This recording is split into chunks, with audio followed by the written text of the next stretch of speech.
تحرم شيئا قل يا ربي يا مغني، ينسيك لا تتذكر، سلام على من يشكر. لما تذل روحك قل يا ربي يا معز، فإذا بك تنهى وتأمر، كريم لما يغمر. لما يكسر قلبك قل يا ربي يا جبار، فإذا بالكسر يجبر، قادر على ما لا يقدر. لما تصير مرا قل يا ربي يا الله، يمتلئ قلبك سكر، وهاب لما تصبر. بسم الله والحمد لله والصلاة والسلام على رسول الله. اللهم صل وسلم وزد وبارك عليك يا حبيبي يا رسول الله. ازيكم يا حبايبنا، عاملين ايه؟ يا رب تكونوا بخير ان شاء الله يا رب، وبصحة وسعادة وراحة بال يا رب، اللهم امين يا رب. كل سنة وحضراتكم طيبين وبخير يا رب. النهاردة ان شاء الله يا حبايبي كده معايا روتين عندي في الشقة بتاعتي، وبعد كده هيكمل لقطات بسيطة كده عند حماتي. تمام. النهارده كده زي ما انتم شايفين أنا طبعا معزومة عند حماتي، فسلفتي سلفتي اللي هي اخت جوزي وكده، ام حمدي انتوا عارفينها، فكانت طالبه مني السمبوسه. معلش مش مركزه شويه. كانت طالبه مني السمبوسه وكده، كانت نفسها فيها، فهي كانت جايبه لي حرام يعني اللحمه المفرومه دي، كانت عندها فرماها وبعتتها لي، وقالت لي اعملها لنا سمبوسه. وانا كان عندي عجينه شايلاها، كنت شاريها من اول رمضان يعني، شايلاها في الفريزر، وكان عندي جبنه موزاريلا وحشيت بيها، عصجت اللحمه عادي خالص في الفلايه خضرا معاهم وكده، وبعد كده رحت حشيت السمبوسه زي ما انتم شايفين. طبعا هعمل يعني حاجات كده، حاجات معايا وهنزل بيها. يعني طبعا صحيت من اول اليوم عشان البوتاجاز، طبعا عشان كان شغال، طبعا كلكم عارفين عين واحده وكده، فاضطريت اصحى بدري. كان نفسي بجد يعني، كان نفسي والله انزل بدري واعمل مع حماتي واساعدها في الاكل وكده، يعني كنت بتمنى، لكن للاسف المغرب قالت الله اكبر. انا كنت نازله بالصينيه على دماغي، كانت المغرب بالظبط بتقول الله اكبر. ليه؟ عشان خاطر البوتاجاز ده مش بيسعفني، قعدت طول النهار عشان اعمل الاكل اللي انتوا هتشوفوه ده. هي ما قالتليش اعمل حاجه يعني، انا من نفسي قلت اعمل لها حاجه حلوه وكده، بما ان احنا متلمين مع بعض يعني، انا وسلفتي ومعزومين تحت عندها، فقلت اعمل لهم حاجه حلوه كده وما ندخلش فاضيين يعني بس. فان شاء الله اتمنى الفيديو بتاعي يعجبكم ان شاء الله. وطبعا مش عايزاكم يا بنات، والله العظيم بجد، بناتي واخواتي واصحابي واهلي وكل الناس الحلوه المحترمه اللي بتتابعنا الايام المفترجه ده، يعني الدنيا يا بنات والله العظيم كلها دار فناء. ما العمل الصالح هو اللي بيتبقى، فده عمل صالح ان انتوا تشاهدوا الاعلانات وتوقفوا معايا في القناه وتدعموني عشان خاطر اربح يعني من القناه بس. فمستنيه خالص وقفتكم معايا وتجبروا بخاطر الاعلانات، والله العظيم يمكن عشان بطلت اتكلم عن ظروفي. شوفوا يعني، عشان بطلت اتكلم عن ظروفي وعلى ديوني وعلى مش عارفه العيشه اللي انا عايشاها، الحمد لله والشكر لله، اللهم لك الحمد على السراء والضراء حتى ترضى. بطلتوا انتوا تهتموا خالص بالاعلانات، مفيش ارباح خالص، ده حقيقه. لكن لو انا طلعت ونوحت في الفيديو واتكلمت عن ظروفي وعبرت عن اللي جوايا، ساعتها ممكن بعض الناس يعني، حرام في ناس ما تقصرش معايا تشاهد لي الفيديوهات وتشاهد لي الاعلانات. فانا بالله عليكم مش هقعد افكركم كل شويه، انا محتاجه جدا وقفتكم. المهم عشان ما اخدكمش في الكلام وانسى انا بعمل ايه، انا هعمل لهم طبعا الحلو، هعمل لهم صينيه بقلاوه. عايز اقول لكم والله ثم والله، صينيه البقلاوه دي طلعت وهم، بشهادة سلفتي وعيالي وجوزي وعيالها وكله، يعني أثبت اللي بيقول البقلاوة جميلة جميلة جميلة. بص يا بنات، المقادير من البيت يعني كلها هتلاقيها موجودة في البيت. أنا هنا حطيت نص كيلو دقيق للي حابب يجرب البقلاوة. كان نفسي أقسم الفيديو على مرتين، أعمل لكم البقلاوة في فيديو لوحده عشان تركزوا معايا. فيلا الحمد لله. فنص كيلو دقيق حطيته في البولة دي، تمام، او البلاستيكة دي او البولة دي. نص كيلو دقيق حطيت عليه معلقتين كبار من الزيت، زيت نظيف وحلو كده عشان الريحة والطعم طبعا بيبان. حطيت بضاية، كانت عندي بضاية بصفرتين حطيتها، يعني لو حطيت بيضتين مش مشكلة.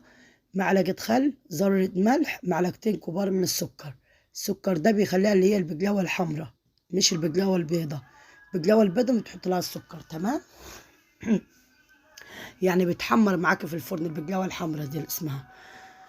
فدي طريقتي معتمدة في الشغل بتاعي، كنت بشتغل منها وتطلب مني بطريقة رهيبة. يعني في ناس عايزة تدفع أضعاف عشان خاطر تاخد البقلاوة دي، وأنا والله ما كانش يبقى عندي وقت عشان انتوا عارفين العمليات والسخونة، فكنت ممنوعة خالص أروح ناحية الفرن وكده. بس فهنا كوباية حليب على حسب ما تاخد معاكي، ورقة بيكنج باودر، أظن كده قلت كل المقادير: الزيت والحليب والبيكنج باودر ورشة الملح ومعلقتين كبار من السكر ومعلقتين كبار من الزيت. وانزل كل المقادير على بعضها، مش مهم مين اتحط قبل مين، مهم المقادير كلها هتختلط مع بعض. وافضل عجينة عجينة حلوة كده متماسكة متماسكة، مش اللي هي اليابسة ومش اللي هي السايبة كده، هو ان هي تلزق جو في ايديا، عشان أنا لسه هفردها هتاخد شغل معايا. فركزوا بالله عليكم، اللي حابب يجرب الوصفة بتاعتنا ويستفيد من ورانا ان شاء الله باذن الله تعالى. طبعا كلكم اشطر مني، بس احنا كل اللي عنده تجربة بيحب يحكيها، بناخد افكار من بعض. سبتها ما كملتش 5 دقايق تريح، بعدين قطعتها عبارة عن كور، هم وبركتهم يطلعوا 30 كورة، يطلع 40 كورة، كل كورة كد الليمونة، هم وبركتهم. بصوا هنا بنات، تعتمد على النشا في الفرد، النشا بتاعي يكون رقم 1 في الفرد. بالله عليكم تركزوا في الفيديو ده وفي صينية البقلاوة دي بالذات بالأخص. يعني مقادير من داخل البيت، اديت لك حلويات هتجيبيها من بره بشيء وشويات. انا في ناس عرضت عليا ان انا يعني خدوا المبلغ اللي انت عايزاه وبيعنا البقلاوه دي، والله العظيم زي ما بكلمكم. بس كده، فاللي عايز يعتمدها يجربها، مش هيخسر حاجه. طبعا المفروض انا هرج الكور دول متساويين، يعني 10 و10 و10، تمام. انت بقى قسميهم براحتك زي ما يطلعوا معاكي على حسب قطعة يدك. طلعوا 20، طلعوا 30، لا هم أكتر من 30، ما طلعوش 20 عشان كور صغيرة كد الليمونة. طلعوا 35، طلعوا 40، طلعوا 45، انتوا بركتك. المهم تقسميهم على 3 مراحل. هفضل انا بعد كده بعد، يعني المفروض انا كنت لما بشتغل اوردر خلي العيال كده زي لعبه منا والعيال الصغيرين، مش الصغيرين قصدي مهند، يعني الصغيرين لو حطوا يدهم في النشا الدنيا تبوظ. منا مثلا مهند عدوا لي كل 10 كور لوحديهم، عدوا لي كل واحد 10 كور 10 كور، ولو تبقوا مثلا زياده يقسموهم على الثلاث طبقات اللي انا مقسماهم. بس كده. اللي بعتمد عليه خالص في الفرد معايا النشا ده اللي بيديك الهشاشة بتاعت البقلاوة، وبيديكي ان انت كأنك بالظبط بتعملي جلاش.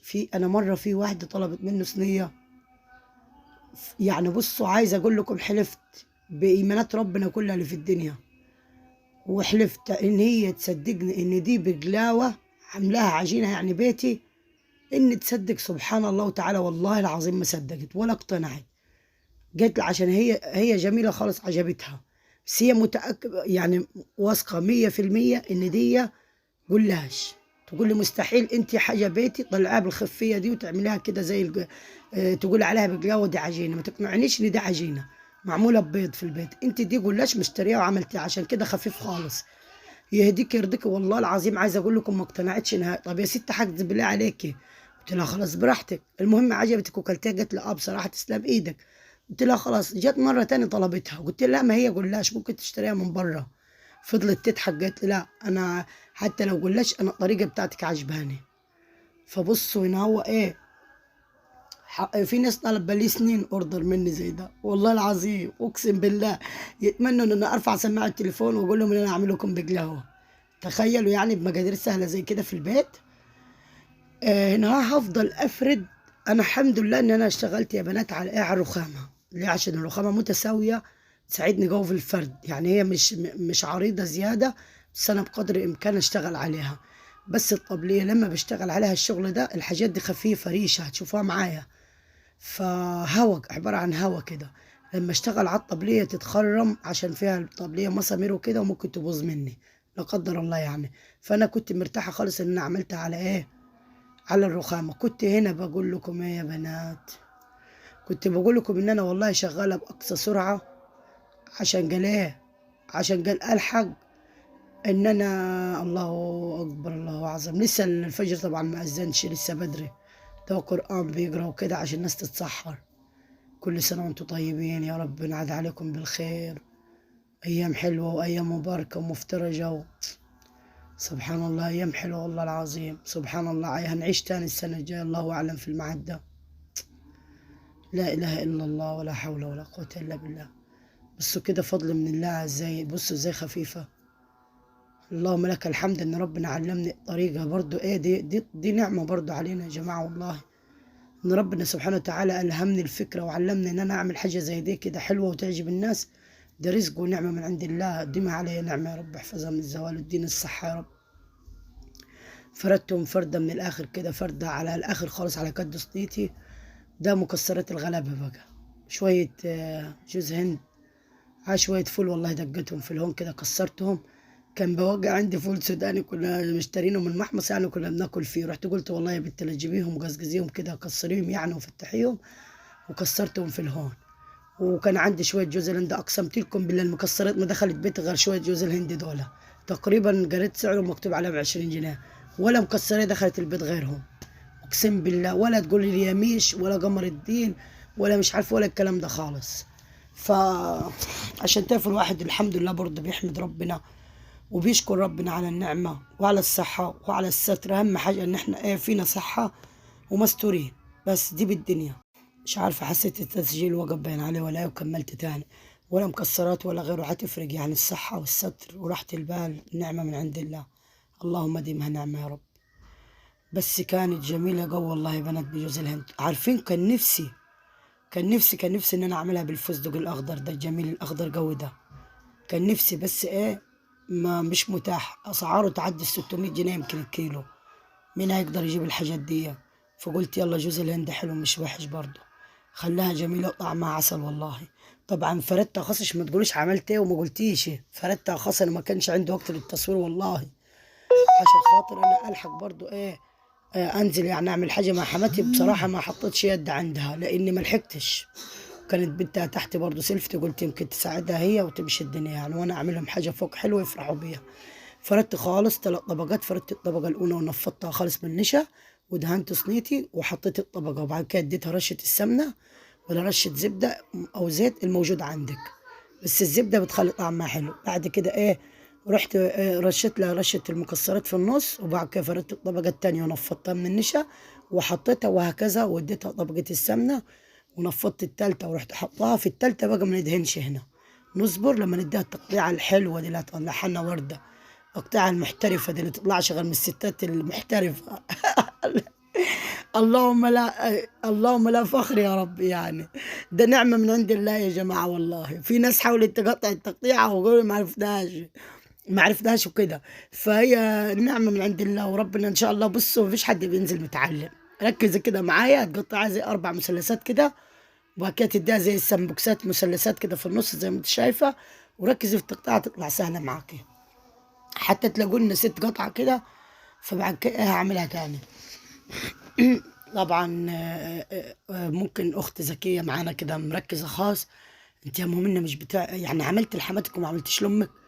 والله العظيم يا جماعه انا براضي الكل، والله والله والله براضي الكل، مش شرط كل حاجه اتكلم عليها على القناه.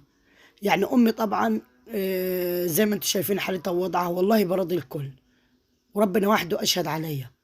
وبرضه حماتي التانية جوزها متوفي ومعاشها بسيط، وعايشة مع نفسها في الشقة يعني، وقاعدة كده بين 4 حيطان مع نفسها برضه.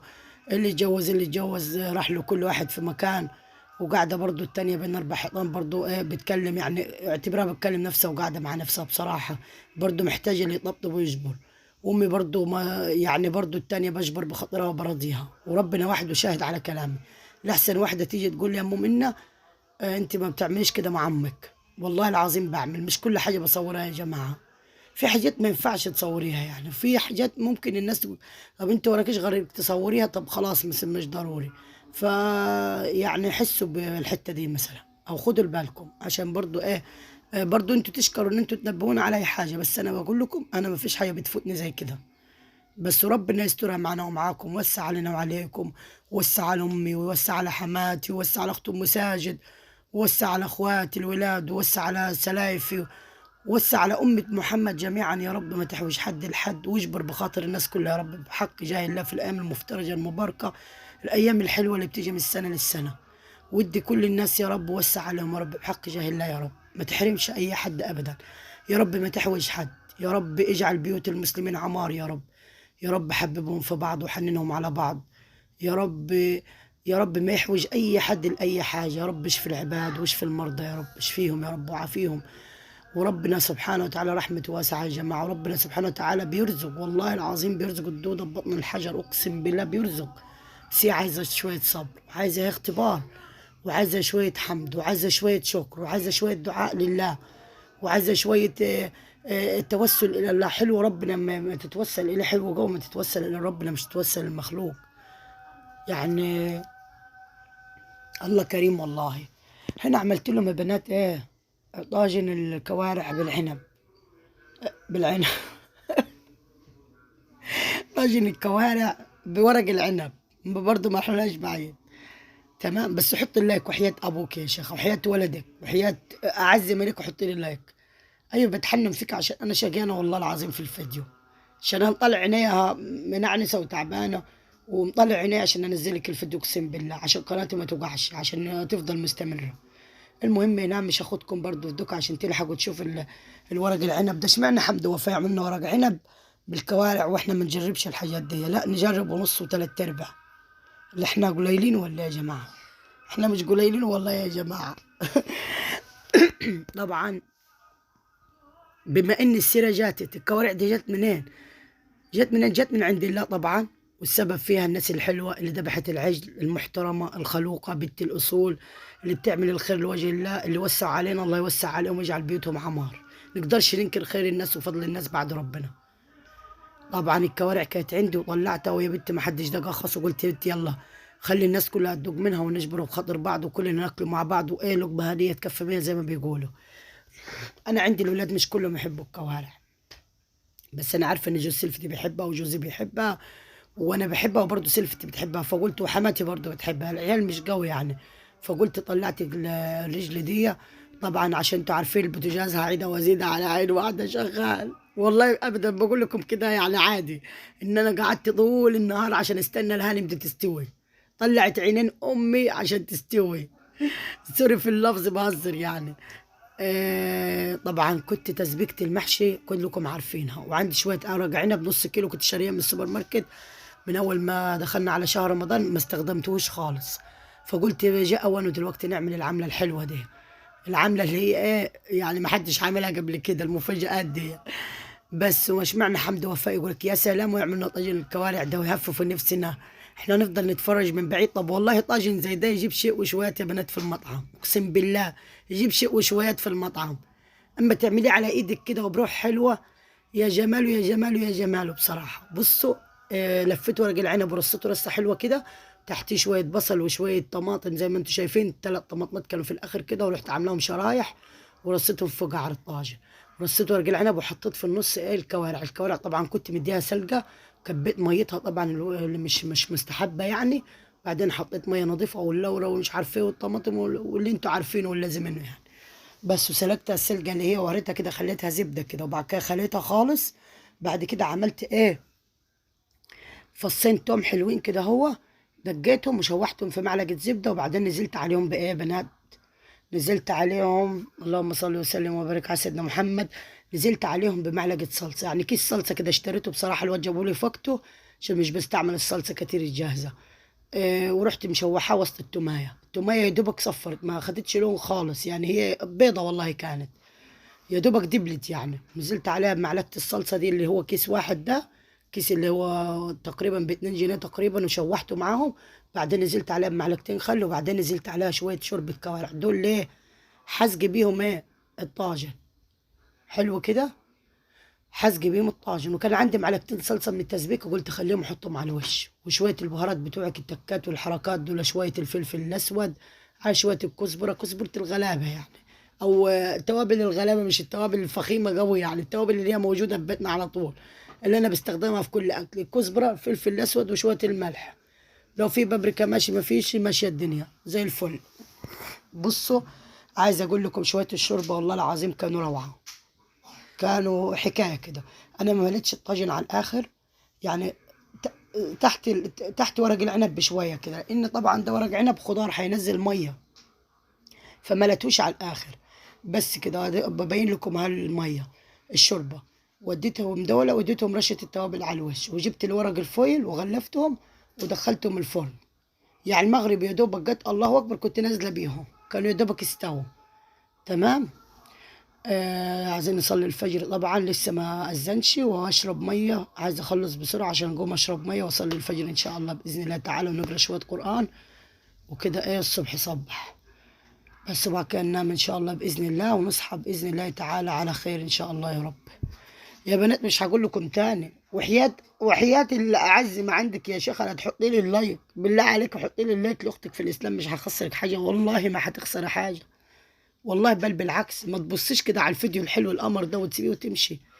احنا مش اقل من القنوات الكبيره يا جماعه، والله احنا بنتعب برضه، بننزل وباقه ومش باقه ونت وهوسه ووجع دماغ ومصاريف، والله العظيم ربنا وحده عالم بيها. انا عشان اظبط لك الاناني كده واطلع لك الفيديو حلو ممكن اكلف يعني على قد مقدرتي في بيتي، بعمل عشان اظهر لك الحاجه في احسن صوره واحسن حال يعني. الله يرضيكم يا رب ويجبر بخاطركم يا رب. هنا الواد ايود عمال يقول يا ماما ايه الاكل ده لمين، الاكل ده لمين؟ قلت له لينا يا حبيبي، هننزل عند حماتي مش هنصور كتير يعني، وقلت لكم كان نفسي اصور بس مفيش وقت، وهننزل يا دوبك اوريكم الطبليه واحنا بنوزع السمبوسه على العيال، عشان طبعا العيال هينسفوها، كل عيل ياخد له 2 كده و... وياكل، والحمد لله كل واحد ياخد منابه يعني، عشان العيال لو سبناها لهم كانوا هينسفوها يعني. بس كده، وحمرتها السمبوسه وحشيتها. وهنا بصوا صينيه البقلاوه في الفرن، انا كنت عامله الشربات من الصبح، ربنا الهمني الفكره، عملت الشربات من صباح يد ربنا. وبصوا هنا كنت بحب اشوفها بالمعلقه من تحت كده حمرت ولا كانت لسه طبعا، بس هي مش بتستحمل النار، دي مش دي بتستوي على الهواء ليه؟ عشان خفيفه ريشه. ونسيت اقول لكم يا بنات، اوقفوا مع اختي ام ساجد وشاهدوا لها الاعلانات عشان تقبض من القناه، والله العظيم تاني التانية متمرره وشاربه المرار اقسم بالله، ربنا ما يوجع قلبكم. بصوا الهشاشه بتاعت الجلاش البقلاوه عامله ازاي. انتوا شفتوا بعينكم العجينه كانت قدامكم، ما جبتش عجينه جلاش ومخبيها عليكم، عشان الست اللي ما كانتش مصدقه الاوردر ده هو عباره عن الواد بيعمل بالليزر الصغير، بيعكسها بالليزر الصغير اياد، عشان تعرفوا انا عاملاها على يدي. بصوا بسم الله ما شاء الله، زقيتها الشربات هاخدها انزلها على الرخامه واغطيها باكياس كده هو، عشان خاطر تفضل طريه وحلوه وكده وجميله. بس السمبوسه هسيبها تاخد هوا عشان انا عايزاها تبقى مقرمشه، تبقى وسطيه كده زي كده زي ما انتم شايفين. سمبوسه برضو كانت جميله، لكن السمبوسه لو غطيتها هتطرى خالص، انا بحبها نص قرمشه كده السمبوسه، يعني مش هتنشف خالص، لا ده جميله والله كانت تحفه. والبقلاوه الحمد لله كانت تحفه. الطاجن ده رهيب، اللي ما جربش وعايز يجرب يجرب، رهيب الطاجن بصراحه والله العظيم تبارك الله، ولا حول ولا قوه الا بالله، رهيب. والعيش الشمسي بتاعنا والبقلاوه ظبطنا الدنيا كده، ونعمه وفضل يا رب، ديمها نعمه يا رب يحفظها من زوالينا. كنا بنحطه في الطباقه، وبعد كده قعدنا نوزع للعيال وكده. حماتي كانت عامله رز معمر وعامله ملوخيه وعامله بطاطس في الفرن، وكانت عامله لحمه في اسمها دي يا ربي في الطاجن تقريبا.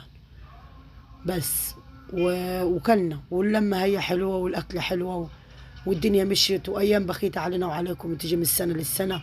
ويا رب دايما متجمعين لا فاقدين ولا مفقودين، نحن وانتم ان شاء الله باذن الله، ويديم الود ويديم المحبه ان شاء الله، ويهدينا على بعض ويصلح حالنا يا رب، ويهدي عيالنا ويهديكم ويصلح حالكم، واستودعكم الله وفي حفظ الله.